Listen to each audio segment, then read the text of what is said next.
We're talking some ASU football, U of A football as well, believe it or not. And maybe some Utah. Trying to get some intel on our next guest. 24/7 Sports, SunDevilShorts.com. Chris Karpman joins us now on Fox Sports 910. Chris, what's going on, man? You having fun with this? 1 sec. We're trying to get him. Turn this down, too, Connor. Kill me. I didn't go to ASU.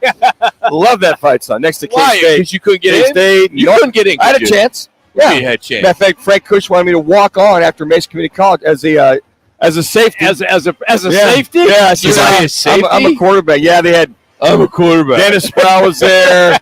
Mark Malone was there. So there was no room for you at There was ASU. no room for me at ASU. Yeah, unless I wanted to walk on as a safety. Our next guest has been real busy with this story. Chris Karpman from 24/7 Sports joins us now on the right to the guest sign. Chris, man, I know you're getting ready for some football, but are you enjoying covering this story and what's been going on with all the changes here in the Wild Wild West? It's not one of my favorite things to cover, right? But you dig in where you need to, and you try to find out as much as you can, and you keep it moving. And I think that we've done a pretty decent job. The ASU didn't have a lot of movement in its position for the very longest time on all of this realignment and meteorite stuff, and then all of a sudden, within the last 2-3 days, everything really started to move in a hurry. So, fortunately, I haven't been needing to cover months and longer of all these machinations that have been going on in some of these other schools. Where do you think, if they do, what kind of leverage does ASU have? So my understanding really is that the Big 12 was always wanting to get to 16 teams and viewed Arizona, ASU, Utah, Colorado, Four Corner schools as the most likely way that they'd be able to get to that point once USC and UCLA departed. The Pac-12 fracturing, there was, I think, clarity that the Big Ten would eventually want to expand. Oregon and Washington would be right there at the top. I think that we have seen basically that the recent developments with Colorado and posturing with Arizona precipitated the Big Ten meeting and having these conversations. It probably is going to lead to a sort of a wink, nod, Oregon and Washington. Hey, don't worry about, you don't need to join the Big 12 because you're going to be able to make $38 million or more per year on our deal once you become full members of the Big Ten. Even if you're getting a half share, it's still going to be the same money. So in the long run, it's better. And I don't think that Oregon, or Washington or anything else really seems to be leading toward a monkey wrench in the Big 12 plans at this point to add the remaining four corner schools. Chris, it seemed initially that after Colorado is pretty much the sights of Big 12 were set on. You talked about U of A, ASU, and Utah. It seemed like Arizona was kind of the first up leader in the clubhouse kind of guy. And then ASU seemed though, from a lot of what we saw, seemed to resisting. And we saw that yesterday for several hours that Michael Crow, the president, was still resisting until he had some kind of an epiphany or maybe a phone call from a big-time alum that went, you know what, this isn't such a bad deal. How did that come down, and why do you think Michael Crow had the epiphany that he better get the hell out of Dodge and make some decent money? Yeah, it's a cumulative effect.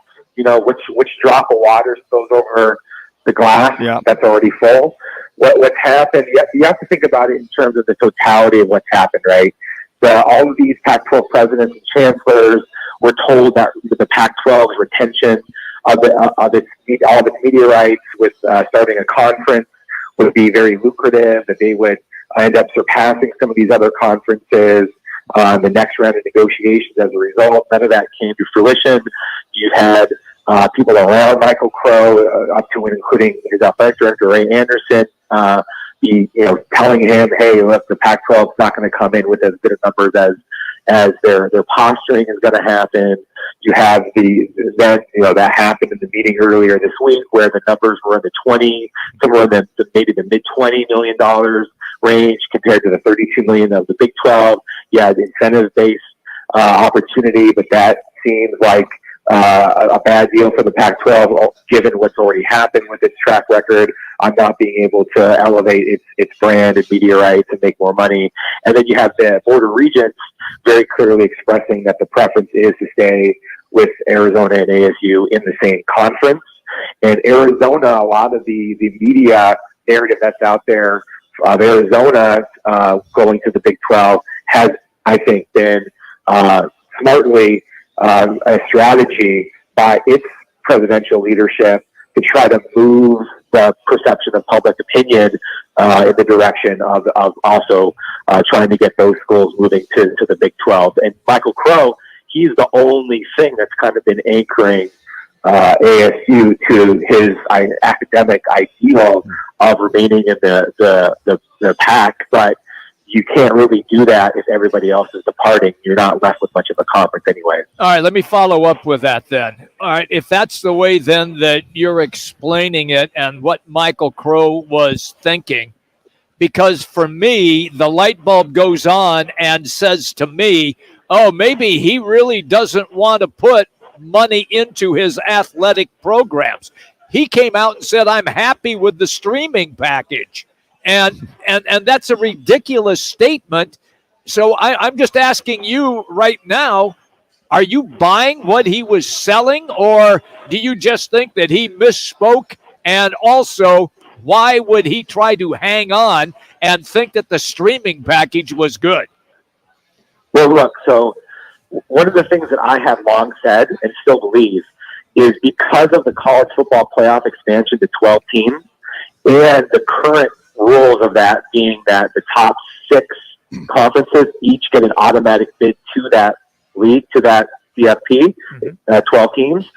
The Pac-12 has all of the other schools remain committed and intact, even if it was distributing, let's say, $8 to $10 million less per year. The ability for ASU and some of the other remaining most prominent Pac-12 teams in football to access the college football playoff probably would have been easier, right? And then that creates the opportunity for more money that can overcome some of this, more fan excitement, engagement. The problem with that line of thinking is that Crow and other presidents in the university, they misread the willingness of other schools in the Pac-12 to stay committed. All of those schools said that they were committed to the Pac-12. Meanwhile, they're shopping themselves to the Big 12 and the Big 10, right? Yep. So it only would have worked if everybody else would have stayed intact. Then Crow would have been able to satisfy his larger goal, which was to retain the academic prestige that he associates with the Pac-12. Chris, it seems everybody's talking about football and basketball, but we know the Pac-12 has had so much success in the non-rev sports, the Olympic sports. How much is that playing into this with all the chancellors and ADs overall? Well, that has actually been the anchor around the ankle of these Pac-12 schools for the longest time, right? Yeah. There has been a lack of understanding of how aggressively other places in the country are funding their football programs, and the degree to which that matters in the ability to generate revenue in your athletic department. Michael Crow is a huge proponent of Olympic sports. He has publicly, on numerous occasions, talked about wanting to compete with Stanford in the Director's Cup and his affinity for Olympic sports. And ASU has expanded its sports to like 26, I believe. But you look at other places in the country, like Oklahoma State in the Big 12 has like 10 fewer sports. It's not just that all those sports that ASU's added lose money, right? You also have to have a bunch of additional resources that you're committing to managing and overseeing all of those sports. And the result at ASU has been they're very much underwater financially and needing to be subsidized by the university. And at the same time, they're in the bottom third or quarter of resourcing a lot of their things that have the ability to generate positive revenue. Like they were at the bottom of the conference in football recruiting budgets, basketball travel budgets, right? Yeah. These are things that actually matter in recruiting. 3 minutes. And I think that the things changed a lot with the pandemic and a realization of what was in store in the future, but they held strongly too long to this idea that they would be able to do everything that they wanted to without funding football to the degree that teams in the SEC and the Big Ten and the ACC do. All right, Chris, so we got this meeting at 6:05 tonight with the Board of Regents. Is it basically, from what you understand or what you can gather, a rubber stamp to move on? And will they make an announcement after this meeting, or what's kind of the gist of how we move forward from here? Yeah, I think they're going to go into a closed session immediately, and they're going to discuss the applying to the Big 12, make sure everybody understands all of the parameters of that, and that they're all on the same page, so that they move sort of in lockstep in that direction. I think that they will, apply to be admitted into the 2 minutes, and then you will probably see the Big 12 vote on this, as well as perhaps Utah, depending on anything that happens late with the Big Ten and some of these, Oregon, Washington sort of talk. They want to make sure that Oregon isn't willing to come to the Big 12, probably. But if all those things happen, then I think ASU, Arizona, and Utah could be announced to be joining the Big 12 as soon as tomorrow. All right, and we'll follow up one more. So Cal and Stanford, what do you see happening with them?